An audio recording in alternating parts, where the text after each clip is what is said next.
നിങ്ങൾ എറണാകുളത്ത് ജീവിക്കുന്ന ആൾക്കാർ, പക്ഷെ ഇടയ്ക്ക് എറണാകുളത്ത് എന്ന് പറയുന്നത് ഭീകരമായ ഒരു അവസ്ഥയിൽ പോയിക്കൊണ്ടിരിക്കുന്നത് അറിയാലോ, നമ്മുടെ ബ്രഹ്മപുരത്തുണ്ടായ ഒരു സംഭവം. ഈ ഒരു അവസരത്തിൽ എനിക്ക് തോന്നുന്നു നമ്മൾ നമ്മുടെ എപ്പിസോഡ് തുടങ്ങുന്നതിന്റെ മുമ്പ് നമ്മളൊക്കെ ഇൻസ്റ്റയിൽ കൂടെയും സോഷ്യൽ മീഡിയ പേജിൽ കൂടെയും ഒരുപാട് താങ്ക്സ് പറഞ്ഞ് ഇട്ടൊരു വിഭാഗം ഉണ്ടായിരുന്നു. ദാറ്റ് വാസ് നമ്മുടെ കേരള ഫയർഫോഴ്സ് ടീമിന് വേണ്ടി. പക്ഷെ അവരോടൊപ്പം തന്നെ എല്ലാ കാര്യത്തിലും മുന്നോട്ട് നിന്നൊരു ടീമാണ് സിവിൽ ഡിഫൻസ് ടീം. അപ്പം ഇന്ന് ഈ അവസരം നിങ്ങൾ ഈ ഒരു കൂട്ടായ്മയായിട്ട് ഒരുമിച്ചുള്ളത് കൊണ്ട് എനിക്ക് തോന്നുന്നു ആ രണ്ട് ടീമിനെയും കൂടെ ഞാൻ ഈ വേദിയിലേക്ക് സ്വാഗതം ചെയ്യാണ്. നമുക്ക് വേദിയിലേക്ക് സ്വാഗതം ചെയ്യാം കേരള ഫയർഫോഴ്സ് ടീമിനെയും സിവിൽ ഡിഫൻസ് ടീമിനെയും.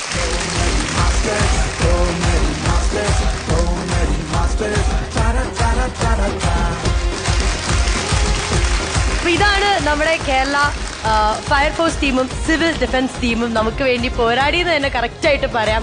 ബ്രഹ്മപുരത്ത് ഉണ്ടായിരുന്ന അതേ ടീം തന്നെയാണ് ഇവിടെ എത്തിയിരിക്കുന്നത്. അപ്പം നമുക്ക് നാദിക്കിൽ നിന്ന് ആദ്യം തന്നെ തുടങ്ങാം. കാരണം നിങ്ങളായിരുന്നു കൊച്ചിയിൽ ജീവിച്ചതും ബുദ്ധിമുട്ടിയ ആൾക്കാരും. ഈ ടീമിനെ നമുക്ക് ഡയറക്റ്റ് കിട്ടിയിരിക്കുകയാണ്. എന്താണ് പറയാനുള്ളത്? ശരിക്ക് ഏറ്റവും അടുത്ത സ്ഥലത്ത് ജീവിക്കുന്നവരാണ് ഞങ്ങൾ മൂന്നുപേരും. അതെ, ശരിക്കും നമ്മളെല്ലാവരും ഒന്ന് പാനിക്കായി. കാരണം ഇത് എത്ര ദിവസം കൊണ്ട് ഇത് അണച്ചു തീരും? സാധാരണഗതിയിൽ നമ്മൾ കേട്ടിരിക്കുന്നത് വിദേശ രാജ്യങ്ങളിൽ ഇതുപോലെ ഇതിന് തീ പിടിച്ചു കഴിഞ്ഞിട്ടുണ്ടെങ്കിൽ എത്രയോ മാസങ്ങൾ കൊണ്ടാണ് അണയ്ക്കാൻ പറ്റുന്നത് എന്നൊക്കെ പറയുന്നത്.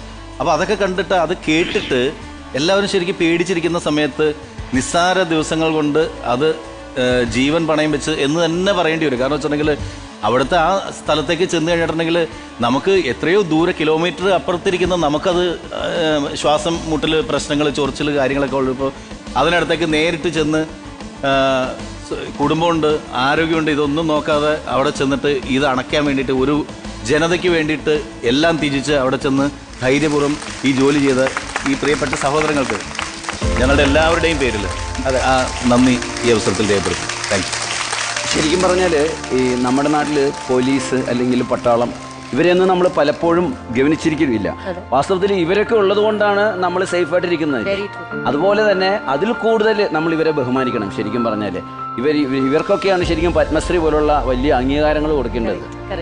സത്യം പറഞ്ഞാൽ നമ്മുടെ നാട്ടിൽ ഇപ്പോൾ സിഗരറ്റ് വലിക്കണമെന്ന് നിർബന്ധമില്ലല്ലോ, പക്ഷെ സിഗരറ്റ് ഉണ്ടാക്കുന്നവരെല്ലാം കോടീശ്വരന്മാരാണ്.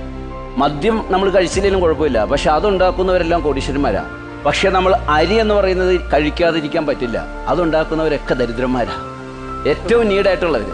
അപ്പം നമ്മളെ ഏറ്റവും കൂടുതൽ രക്ഷപ്പെടുത്തിയ വിഭാഗക്കാരെന്ന് പറയുന്നത് നമ്മൾ പോലീസിനെയും നമ്മൾ ആർമീനെയും എന്ന് പറയുന്ന പോലെ തന്നെയുള്ള ഒരു വലിയ വിഭാഗമാണ് ഇപ്പോൾ നമ്മുടെ കൂടെ നിൽക്കുന്നത്. ഇവരുടെ കൂടെ നിൽക്കാൻ സാധിക്കുന്നത് തന്നെ വലിയൊരു ഭാഗ്യമാണ്. ഞാൻ ഇവരെ കണ്ടപ്പോൾ തന്നെ, പുറത്ത് വെച്ച് കണ്ടപ്പോൾ തന്നെ ഇവരെ എല്ലാവരെയും ഹഗ് ചെയ്ത് ചെയ്യണം.